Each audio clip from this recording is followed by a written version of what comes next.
자,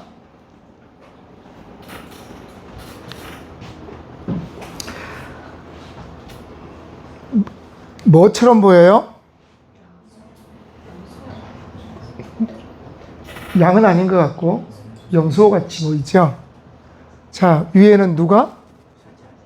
사자가, 아래는 누가? 악어가. 자,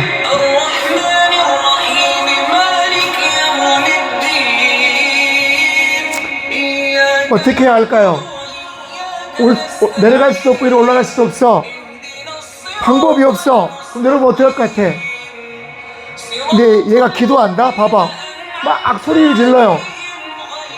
어떻게 됐을까요?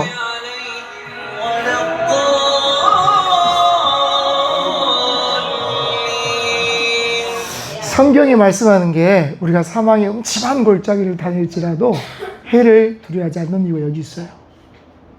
여러분들은 그냥 코로나 같은 전 이거 보면 너무너무나 큰 감동을 받았어. 그렇잖아요. 위에는 그냥 암사자 2마리 막 서로 잡아먹으려고 막 내려오려고 그러고, 밑에서는 악어떼가 야 밥이다 올라오는데, 이 염소의 표정 봤어요? 올라가지도 못하고 내려가지도 못하고 막 너무 힘들어서 막 비명을 지르는 그때 갑자기 호련히 톡 소리가 나타나서 그 사망의 음침한 골짜기에서 건져내잖아. 여러분들이 앞으로 사역을 하면서 위아래 에워싸임을 당해도 하나님께서 그 가운데 나를 건져내실 것을 믿으시길 바랍니다. 그럼 든든하잖아. 그렇잖아요? 성경을 통해서 우리가 바라보는 것은 성경에 등장하는 믿음의 사람들도 이런 상황 가운데 처해 있을 때가 너무나 많았어요. 그럼에도 불구하고 하나님께서 그를 지키시는 모습을 우리가 성경을 통해서 보고 배우고, 그 성경의 사람들이, 성경의 주인공들이 만난 하나님이 누구의 하나님이에요? 나의 하나님이심을 내가 점점 고백하며 살아가는 것, 이것이 우리의 삶이 되기를 원합니다. 자, 우리는 오늘 이제 어떤 이야기를 하는 거예요? 포로 이야기, 포로 귀한 이야기, 기다림의 이야기가 어떤 것이 있을까? 자, 포로 이야기에는 수많은 선지자들이, 이제 북이스라엘이 멸망할 때도 그랬지만 남유다가 멸망할 때 수많은 선지자들이 남유다를 향해서 뭐라 그랬어요? 회개하고 돌아와라. 하나님께서 너희를 고치시리라. 너희를 싸매시리라. 그런데 남유다가 하나님하고 돌아오지 않아요. 마지막 에레미야가 그래서 너희는 바벨론에 항복해라 라고 선포하는 거예요. 그 예언이 현실로 이루어졌어요. 그래서 그들은 바벨론으로 끌려갑니다. 몇 번에 걸쳐서요? 3번에 걸쳐서 끌려갑니다. 자, 제가 항상 이야기하는 거, 아브라함이 어디 출신이에요? 갈대아의 우르 출신이잖아요. 그런데 이스라엘 백성들이 지금 다시 끌려간 곳이 바로 그 갈대아 지방까지 다시 끌려가는 거예요. 그런데 놀라운 거는 남유다 백성들이 예루살렘에서 그리고 유다에서 풍요로운 삶을 살 때는 하나님의 은혜를 잃어버렸었는데, 그들이 포로로 끌려간 그곳에서 하나님의 은혜를 구하는 그런 놀라운 시간들을 경험하게 됩니다. 자, 보세요. 갈그미스 전투가 이제 이따 설명할 거예요. 자, 바벨론이 아수르를 대항해서 아수르의 니느웨를 함락시키고 애굽과 맞먹는 거대한 제국이 됐어요. 그 바벨론과 애굽이 일으킨 전쟁이 갈그미스 전투예요. 근데 보통 이거는 1차 갈그미스 전투, 2차 갈그미스 전투라고 이야기하는데, 1차는 무승부. 1차는 우리가 잘 알고 있는 바벨론의 느부갓네살 왕의 아버지가 원정을 나왔고, 2차 갈그미스 전투는 그 느부갓네살 왕이 왕자의 신분으로 총지휘관이 되어서 전쟁에 임했는데 어떻게 했어요? 애굽을 이겼어요. 이긴 김에 계속해서 밑으로 쳐내려오면서 어디를 점령해요? 예루살렘을 점령해요. 이게 바벨론의 1차 침공이에요. 그때 끌려간 사람이 누가 끌려가요? 우리가 잘 아는 다니엘과 세 친구인데 아직까지 얘가 한글을 잘 몰라. 다니엘과 세 친구가 끌려가고 2차 바벨론이 2차로 또 공격해서 에스겔을 비롯한 10,000명이 끌려가고 3차 586년에 예루살렘에 느부갓네살이 마지막으로 공격할 때 예루살렘이 함락되는, 그래서 시드기야는 두 눈이 뽑힌 채 바벨론으로 끌려가는 그런 시간들을 맛봅니다. 여기서 4차는 그렇게 크게 중요한 게 아니에요. 4차는 숫자도 미약한 뿐만 아니라 4차는 그래 어떤 내용이냐면 바벨론이 거기에 이제 자기들이 그 이스라엘을 남유다를 다스릴 수 있는 나름 지금 같으면 예수님 시대의 총독 같은 그런 사람들을 남겨두었는데 또 이들이 반란을 일으키니까 진압을 했겠죠. 그러면 남아있던 예레미야는 그 무리들이 이끌려서 애굽으로 도망가는 것으로 유다와 모든 것이 끝납니다. 이게 바벨론의 포로로 끌려가는, 그래서 중요한 게 뭐예요? 갈그미스 전투가 그래서 중요하다. 그리고 여호야김 때 다니엘과 세 친구가 끌려가고 또 여호야김 때는 에스겔과 10,000명이 끌려가고 시드기야 때는 예루살렘이 함락되고 솔로몬 성전도 파괴된다. 볼까요 한번? 여러분 혹시 이 노래 들어본 적 있어요?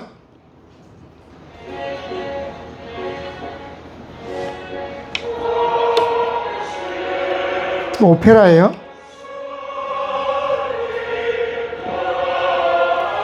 잘 알아요? 근데 왜 웃어 둘이?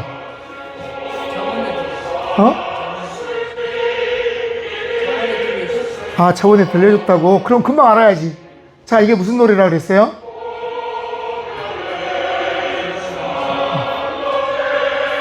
아니, 저번에 들려줬는데 왜 몰라? 이게 무슨 노래예요?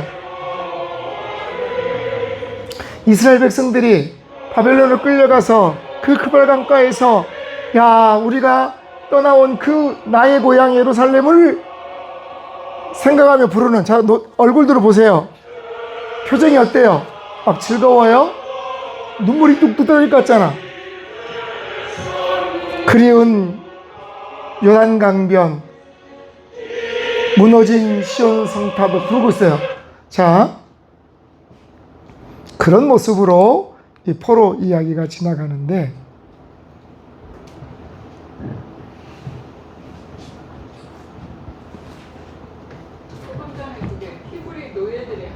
네, 히브리 노예들의 합창.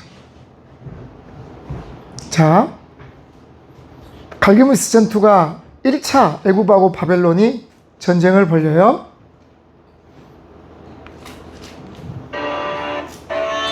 어려서부터 총명했고 야망이 넘쳤던 이 젊은이는 아버지와 함께 아시리아로부터 바빌론을 되찾았고 기원전 605년 아버지가 죽자 바빌론의 왕위에 등극하게 됩니다. 그 사람이 우리가 잘 아는 느부갓네살 왕으로 성경에 표현되어 있는 왕. 바로 하므라비와 함께 바빌론 역사상 가장 위대한 왕으로 추앙받는 네부카드네자르 2세입니다.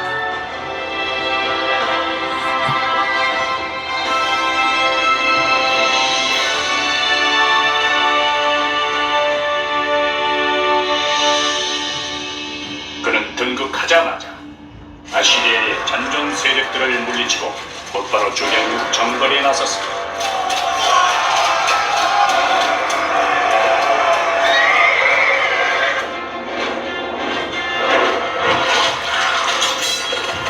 주위에 있는 나라들을 하나하나씩 정복해 가면서 마지막에 예루살렘도 정복이 된다.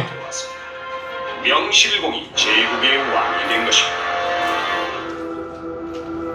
그는 여기서 얻은 부를 통해 사막 위에 역사상 가장 거대한 도시를 건설했죠.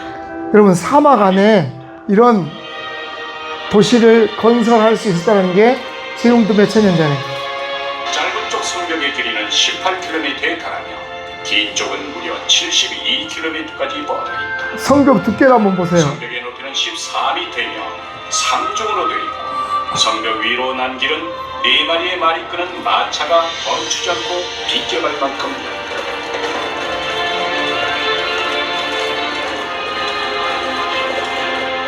저게 어디에 만들어졌어요? 사막에 만들어졌다는 거예요. 훗날 학자들의 연구 결과 당시 바빌론의 인구는 약 15만 명 정도였던 것으로 밝혀졌습니다.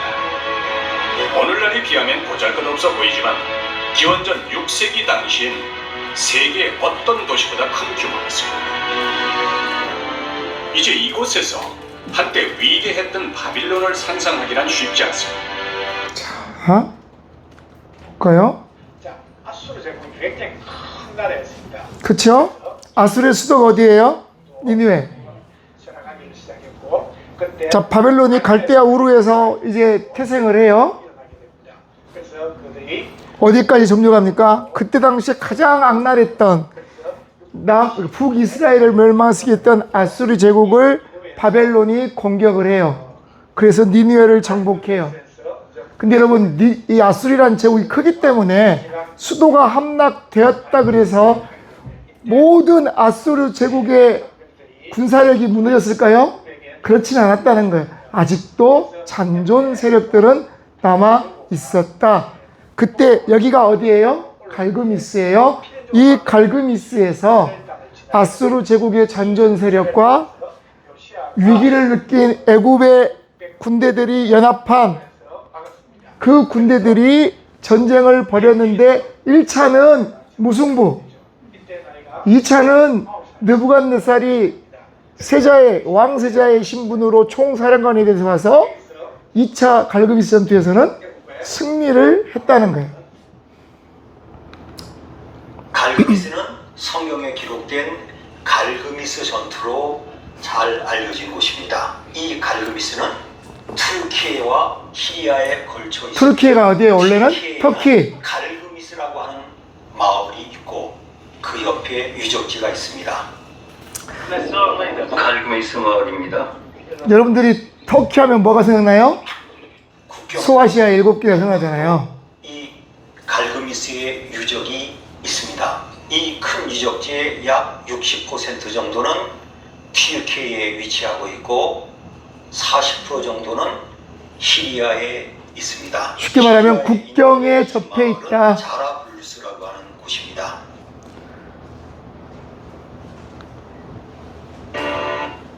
자, 2차 애굽과 바벨론의 갈기미스 전투에서 누가 이겼다고요?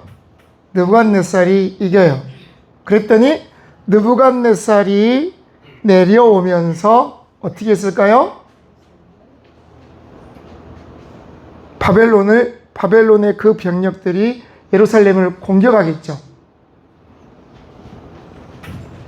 그래서 바벨론의 1차 침공이 일어나고 다니엘과 세 친구 등이 바벨론으로 끌려가는, 자, 그때 순서를 잘 보세요. 1차가 되고 끌려갔어요. 그랬더니 다니엘이 거기서 어떤 일을 해요? 느부갓네살 왕의 꿈을 해석합니다.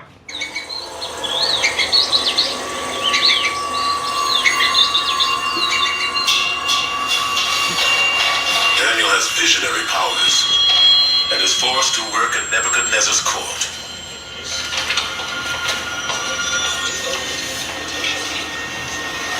다니엘과 세 친구네. Has no one anything to tell me?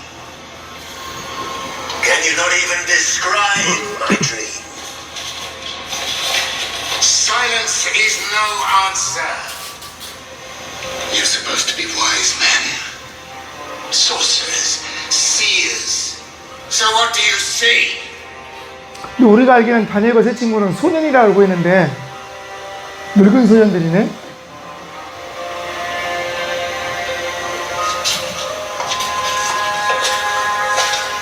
Sire, forgive me. No one here can read your mind. Then what do you certainly 자, 느부갓네살 왕이 꾼 꿈은 무슨 꿈이에요? He has shown me your dream. Then you 무슨 꿈을 꿨을까요? tell it to me. 신상의 꿈을 꿨는데 뭐 금으로 되고 은으로 되고 뭐 나중에 돌이 날아와서 깨고 막 이거를 지금 얘기하는 거예요. Its head, made of gold. Then a giant stone struck the statue, smashing it to pieces. I know that much. What does it mean? The statue represents the empires that will follow yours. Yours is the greatest, the head of gold. And the stone that destroys the statue. That is the kingdom of God. In the future, God will reign over all the world, forever. Destroyed by God. Yes, sire. 이제 불경죄나 개신증 때문에 갈 수가 있는데, What's your name? 자, 이렇게 꿈을 꾸고 그것을 해석해 줬어.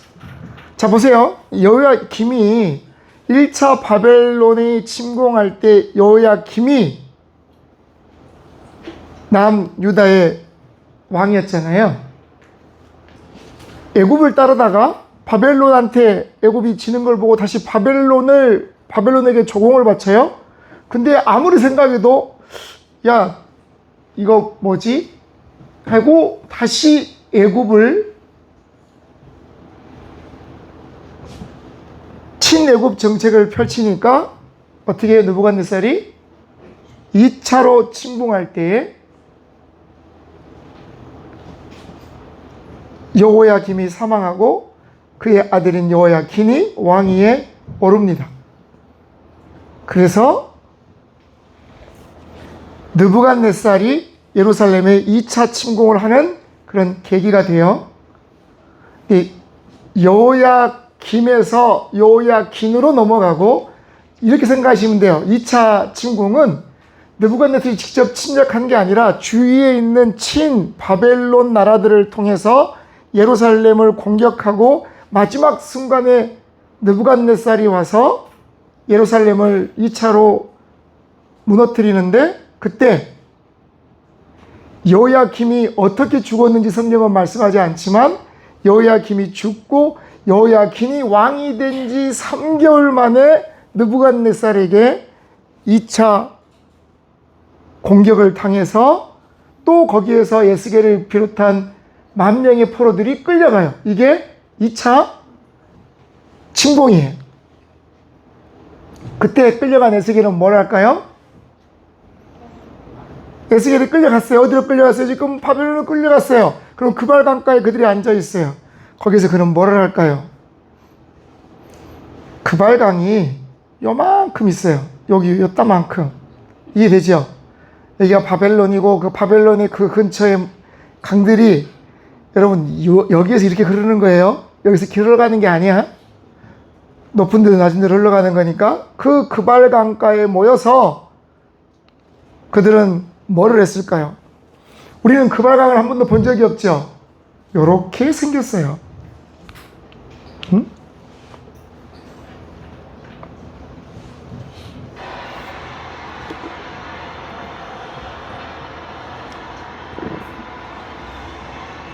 아브라함 이후에 이건 예루살렘이고 역사는 이제 어떤 모습으로 누구에게 계시되었을까? 그 주인공을 만나기 위해 우리는 예루살렘으로 왔습니다.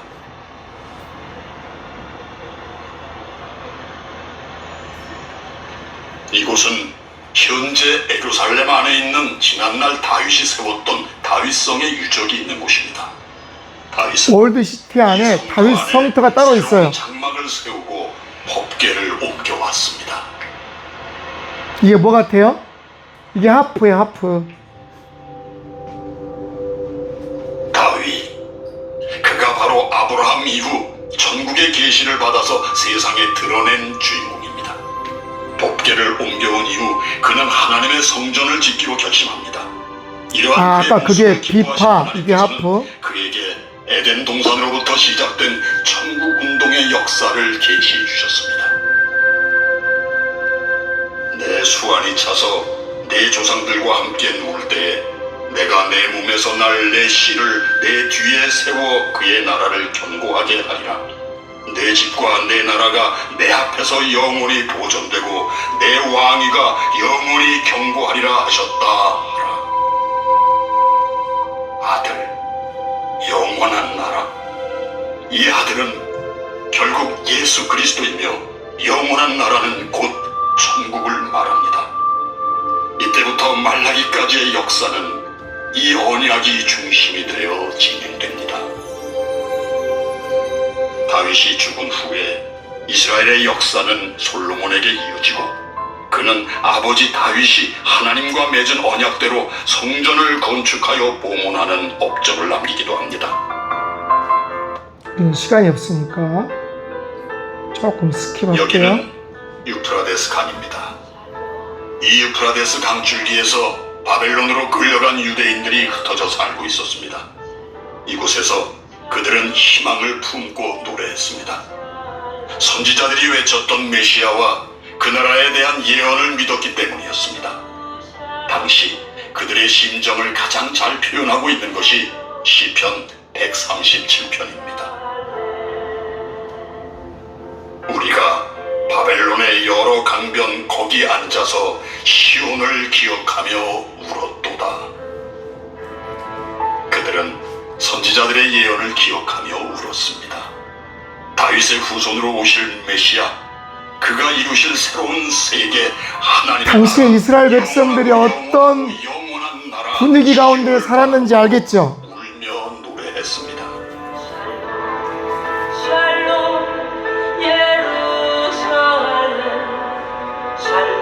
이스라엘 백성들이 요 그발강가 근처에서 삶을 살았어요. 근데 여러분 혹시 이 노래 들어보신 적 있어요?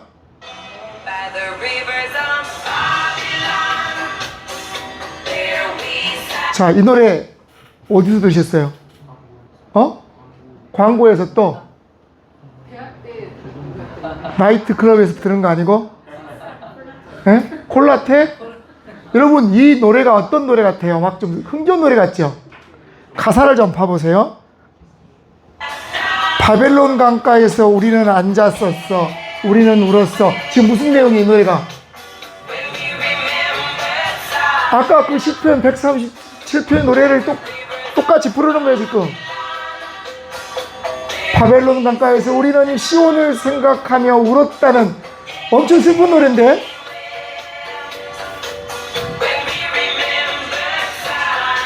근데 우리는 별로 가사에 신경 안 쓰기 때문에. 그렇죠? 우리를 포로로 끌고 갔을 때에 그들은 우리에게 노래를 요구했어. 하나님을 찬양하는 그 노래를 한번 불러봐. 그걸 부를 수 있을까요? 없을까요? 도저히 부를 수 없는 거예요, 이 사람들한테는. 지금 이게 이스라엘 백성들이 바벨론에 끌려왔을 때의 그 모습이라는 거예요. 여러분 이 노래가 그런 노래인지 몰랐죠? 다 알았었어요? 자, 그러면 계속해서 이제 유다의 마지막 유다의 왕들이 남유다의 왕들이 예레미야가 뭐라 그랬어요? 야, 너 바벨론에 항복하고 바벨론에게 너의 모든 것들을 다 바쳐 라고 그러니까 이 시드기야가 그 에레미야를 아주 그냥 핍박하고 끝까지 친애굽 정책을 펴다가 어떻게 돼요?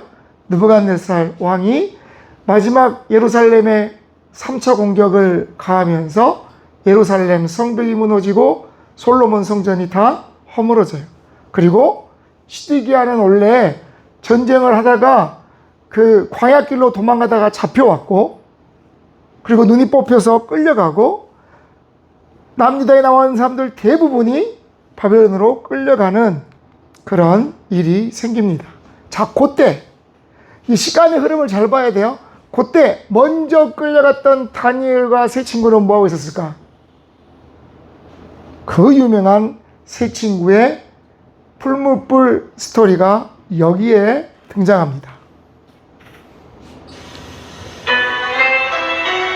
커다란 금신상을 세워놓고 절하라 그러니까 세 친구는 못한다 그러잖아요.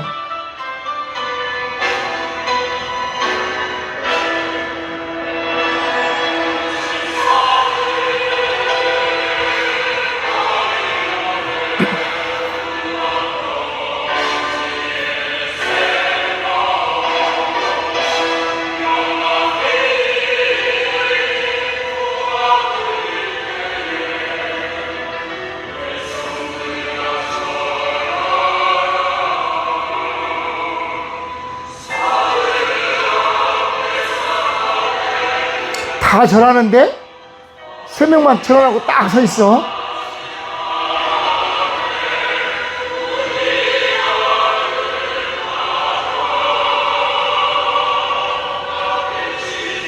그러니까 빨리 가서 잡아라 그러잖아요.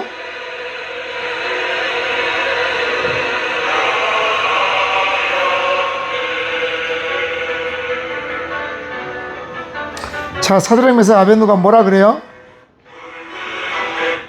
뭐라고 고백하죠? 왕이, 야, 너 하나님이 너희들 안 구해주면 어떻게 해? 그랬더니 뭐라 그래요? 그리 아니하실지라도 라는 고백을 여기에서 합니다. 다 기억은 나죠. 근데 우리가 알고 있는 성경의 이야기들을 잘 정리를 할 수 있어야 돼. 막 지금 찾고 있는 거예요. 어디쯤 나오나 지금? 열심히. 그 성경이 그 베트남어하고 한국어하고 같이 되어 있는 거예요? 베트남어하고 한국어가 같이 되어 있는 거? 많이 도움이 돼요? 혹시 베트남어하고 한국어로 같이 되어 있는 책들도 다른 책들도 많이 구해봤어요? 그런 책이 없어요? 왜 없을까?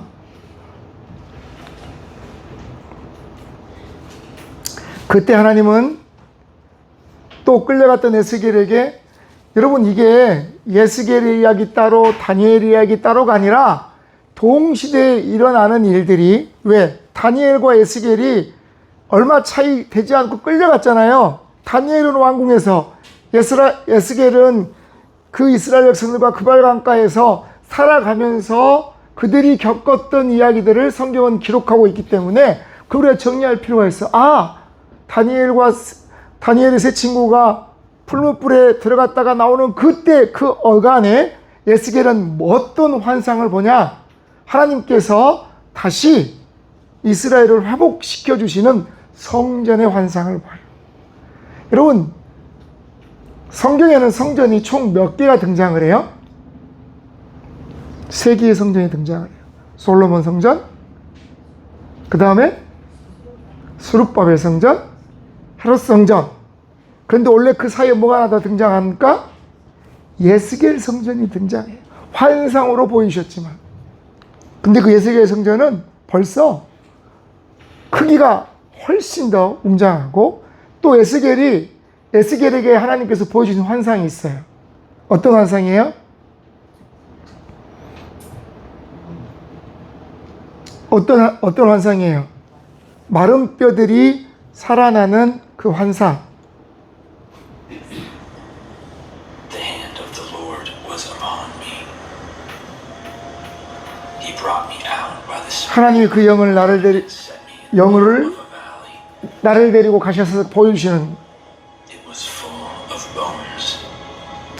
마른 뼈가 크크한 곳에 Forth among them, and I saw a great many bones on the floor of the valley. He asked me, Son of man, can these bones live? 하나님 물어보시냐, 이 뼈들이 능히 살겠느냐? 그랬더니 아주 우리가 많이 들어본 주께서 하시나이다. Prophesy to these bones and say to them, Dry bones, hear the voice of the Lord. I will make breath into you, 태어나여 말하라.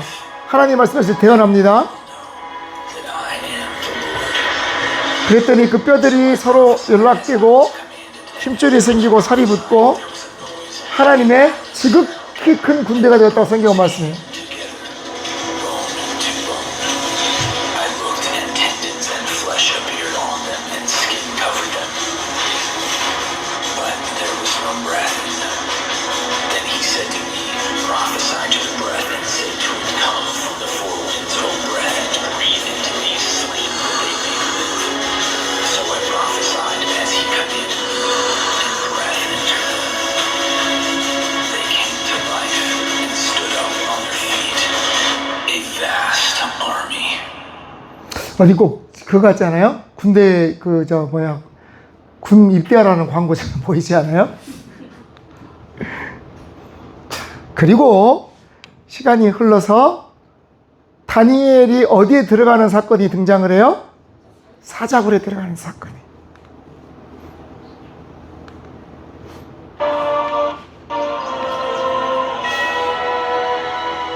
보면 여러분, 아까 우리가 다큐멘터리에서 보든지 또 CG에서 보든지 만화에서 보든지 그때 당시의 건물 양식들이 특징적인 것을 똑같이 보여주잖아요.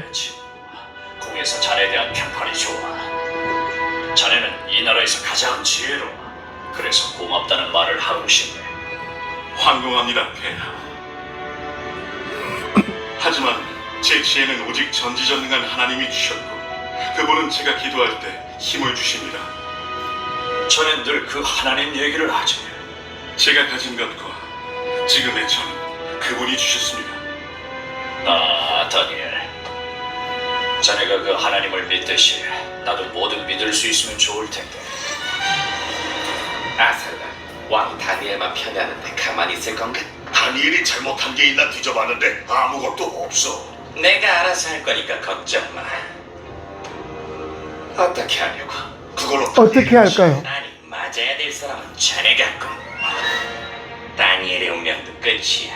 내가 폐하를 설득해서 이 발표문에 서명하시도록 했거든. 다니엘은 신앙. 왕의 조서는 한 번 찍으면 바꿀 수 있어요, 없어요? 왕이라도 그걸 바꿀 수 없어요? 때문에 파멸의 길을 걸어가게 될 거야.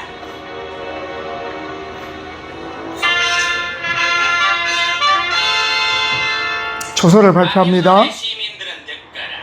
다리오 왕의 법을 발표한다.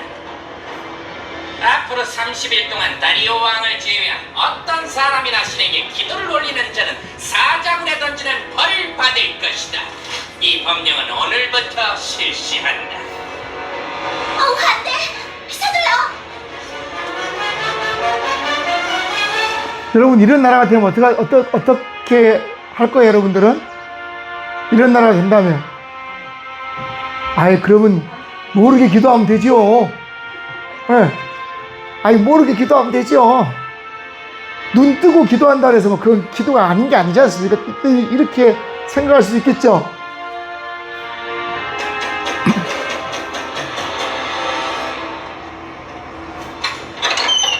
다니엘, 우리가 하는 말 잘 들어요? 뭐라고?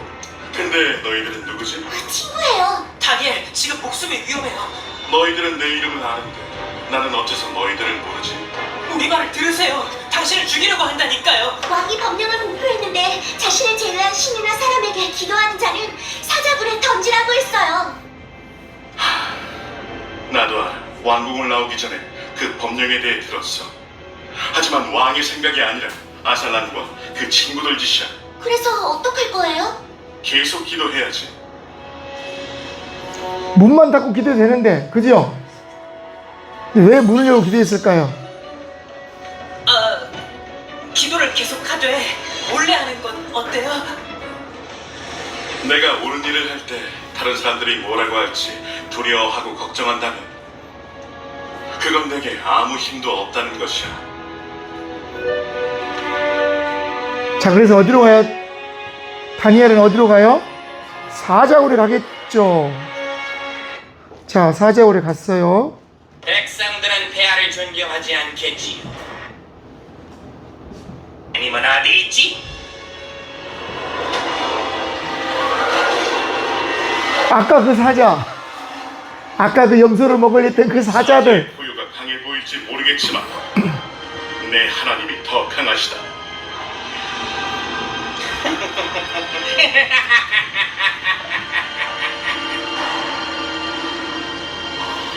충성을 다한 왕도 어떻게 해줄 수가 없어. 그쵸?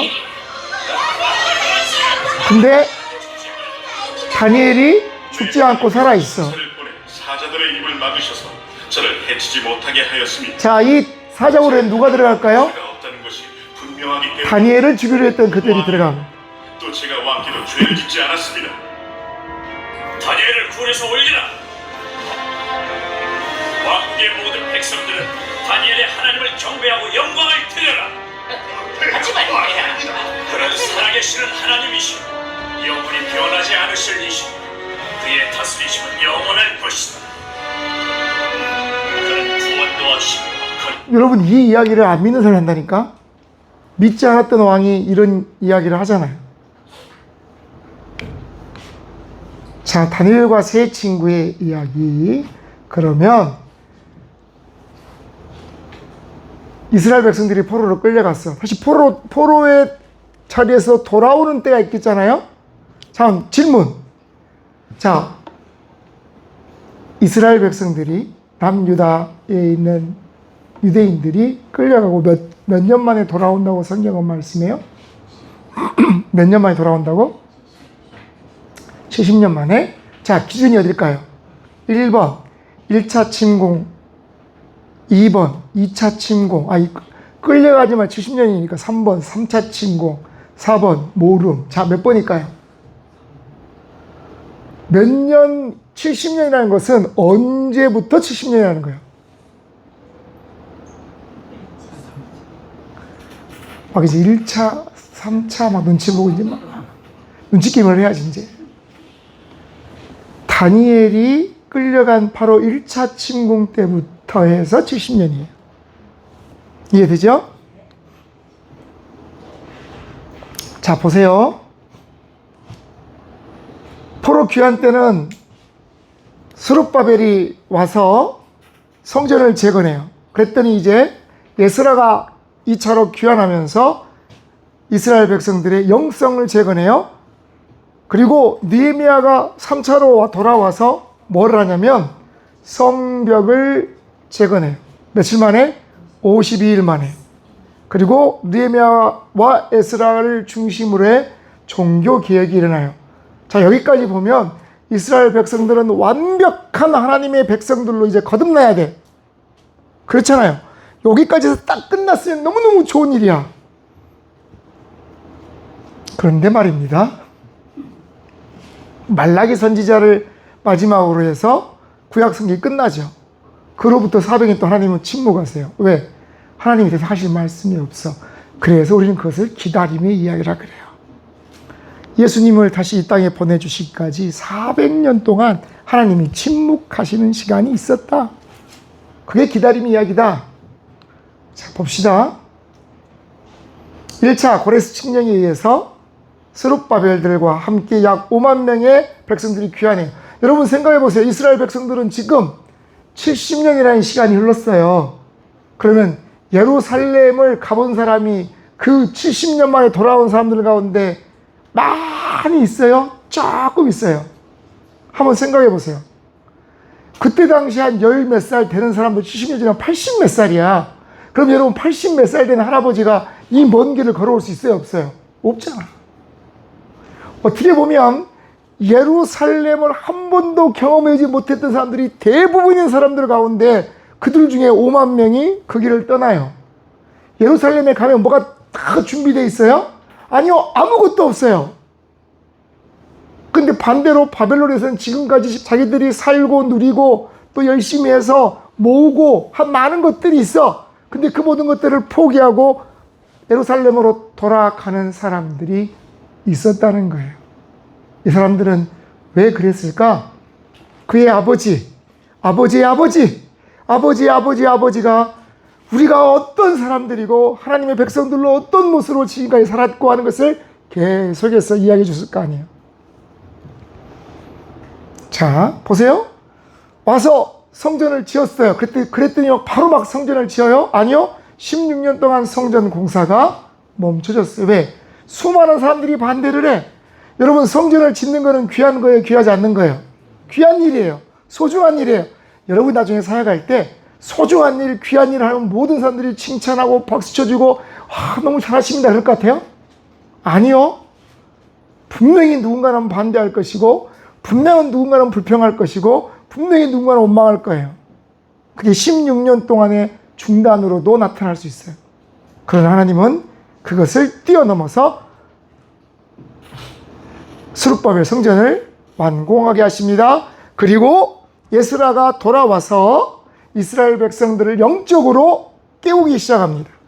그리고 느헤미야가 돌아와서 성벽을 재건하는데, 자 보세요. 고레스가 칙령을 발표. 자, 바벨론이 무너졌어요. 그리고 페르시아가 등장을 해요. 그래서 페르시아의 고레스 왕이 유다인들을 다시 돌아가게 하고 이사야 선지자가 예언했던 그 예언을 성취하게 합니다. 왜? 70년 만에 돌아간다 그랬거든. 1차, 2차, 3차에 걸쳐서 돌아오죠. 제가 무슨 말을 하려고 한다면 보세요.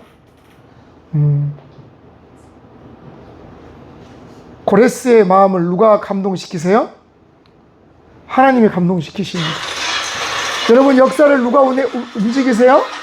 하나님이 움직이세요. 하나님. 고레스 왕이야.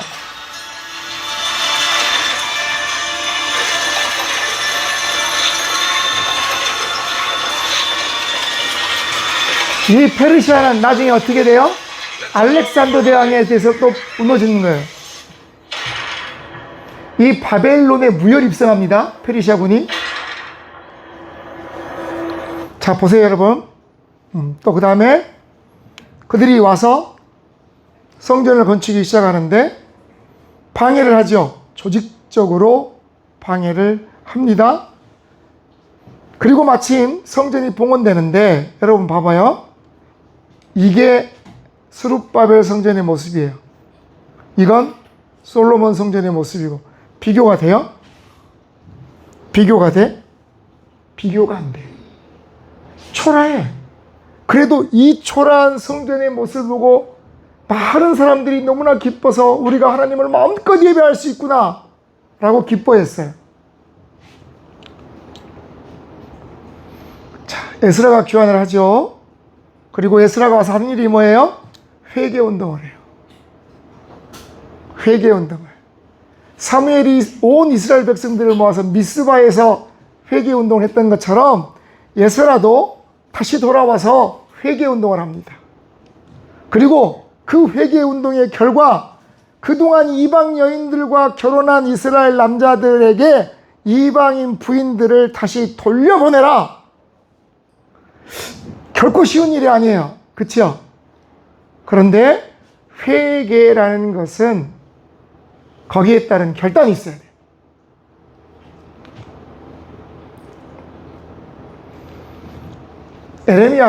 느헤미야가 예루살렘에서 들어온 소식을 들었어요. 너무나 황폐되었고 정말 힘든 모습으로 살아가는 그 모습을 들으면서 느헤미야가 슬퍼옵니다.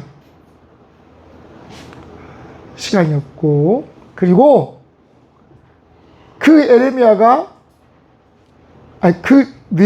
계속 이러네. 느헤미야가 틀리면 틀렸다 이야기를 해줘야지. 느헤미야가 왕 앞에서 수심이 가득한 얼굴이 있으니까 왕이 야, 너 왜 그래 요즘에? 그러니 그 이유를 말하죠. 그때 느헤미야가 잠깐 하나님 앞에 기도하고 사정을 이야기하고 하나님께서 선한 손으로 나를 도우사 왕의 명령에 따라 지금 어떤 신분으로 예루살렘에 갑니까? 총독의 신분으로 가는 거예요. 자, 그랬더니 와서 느헤미야가 성벽을 짓는다 그러니까 뭐라 그래요? 저 돌 성벽은 여우가 올라가도 무너지리라. 보세요. 여우가 올라가도 무너지리라고 막 비웃는 거야. 하지만 그럼에도 불구하고 52일 만에 성벽의 역사를 마칩니다. 모든 것을 누가 하셨어요? 하나님이 하셨어요. 하나님이. 사랑의 교회 건축을 다 마치고 본당에서 이제 먼저 그 사역자들이 예배를 드렸을 때 그때 타이틀이 모든 것은 하나님이 하셨습니다. 여러분, 그 하나님께서 하셨고 그러자 뭐 했어요? 모여서 또 뭐예요? 기도해요. 성벽을 세웠다는 것은 외부의 공격으로부터 안전한 공간에서 우리가 하나님 앞에 예배 드릴 수 있는 환경이 되었다는 거예요. 그때 이들이 울며 기도할 때 느헤미야가 아주 너무나 아름다운 말을 하지. 뭐라 그래요? 오늘은 너희 하나님 여호와의 성일이니 슬퍼하지 말며 울지 말라. 여호와로 인하여 기뻐하는 것이 너희의 힘이니라. 별로 힘이 안 돼요. 하나님을 바라보며 기뻐하는 게 우리의 힘이래요. 자, 그리고 느헤미야가 다시 본국에 갔다가 돌아오면서 개혁운동을 하는데, 자 보세요. 1차 포로 귀환과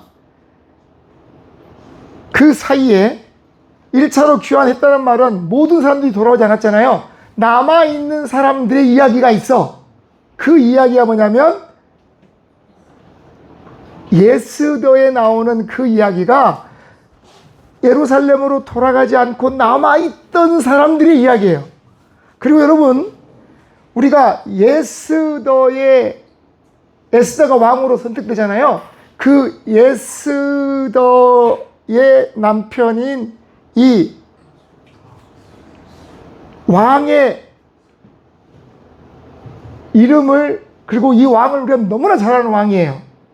누굴까요? 이 사람의 300에 나오는 나는 관대하다라는 이 사람이 누구의 남편이에요? 에스더의 남편이에요. 우리가 봐도 야 잘못 걸리면은 가서 호를 안 내밀면 죽는다는 게 에이 설마 딱 얼굴 보니까 어우 그렇겠구나 생각이 들죠? 그렇지 않아요?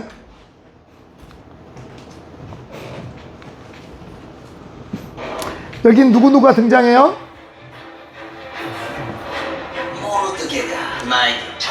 모르드게와 에스더. 자, 모르드게와 에스더의 관계는 어떤 관계인가요? 자, 많은 사람들이 헷갈려. 모르드게와 에스더의 관계는 어떤 관계인가요? 삼촌이다, 또 사촌이다, 이촌은 아니고 둘은 사촌 남매예요. 삼촌이 아니야. 그렇잖아요. 헷갈리는 분들이 있어. 이 방금 던진 게 뭐예요? 이거 뭐예요? 방금 던진 게 뭐예요? 이거 주사위잖아요. 그게 불임이야. 불임절이라는 게 그래서 불임절이에요.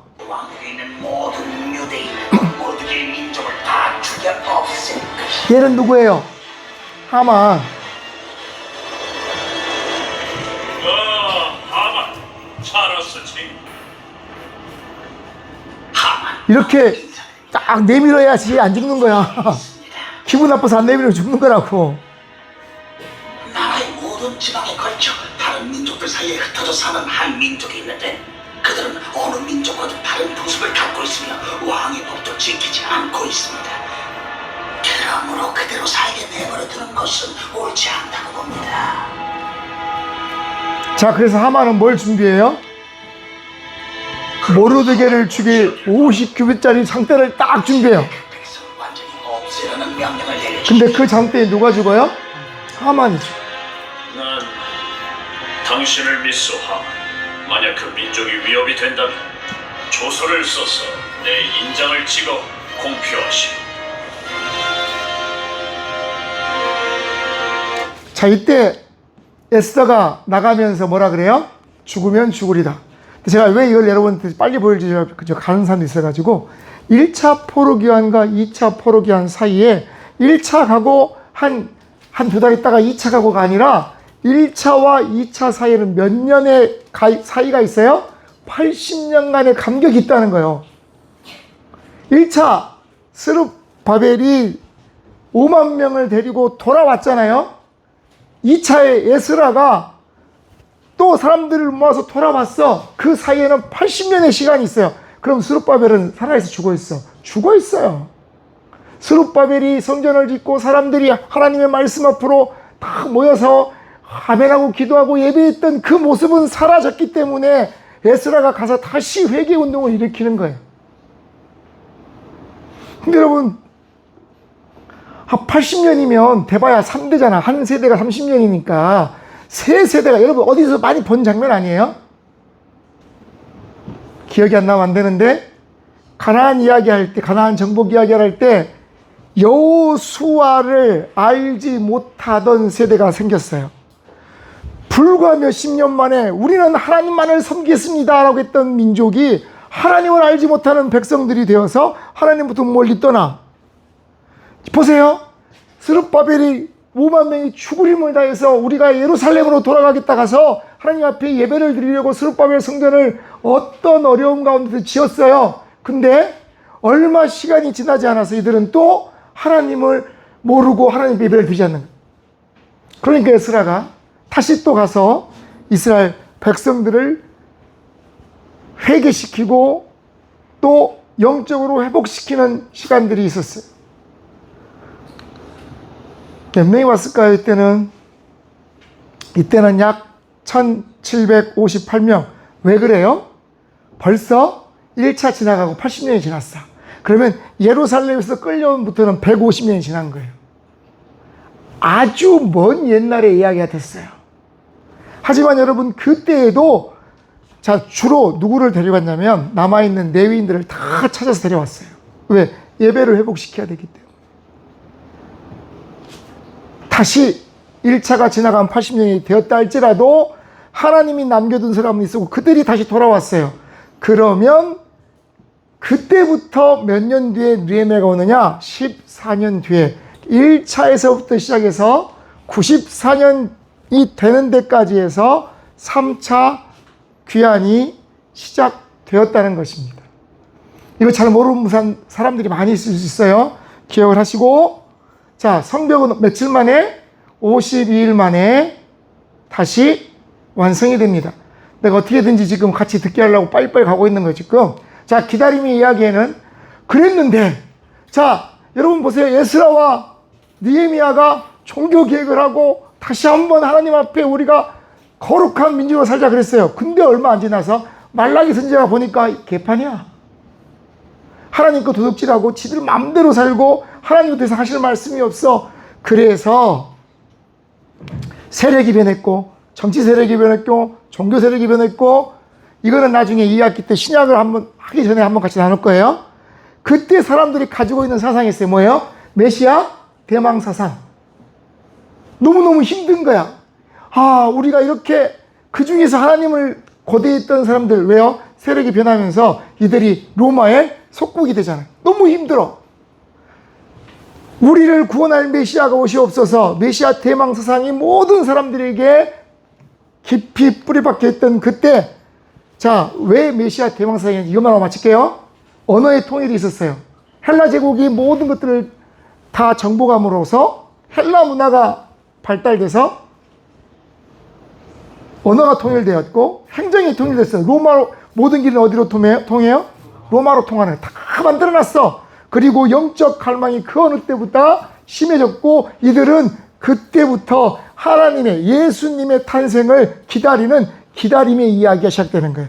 이게 성경의 구약의 10가지 이야기의 마지막이에요. 이해되세요?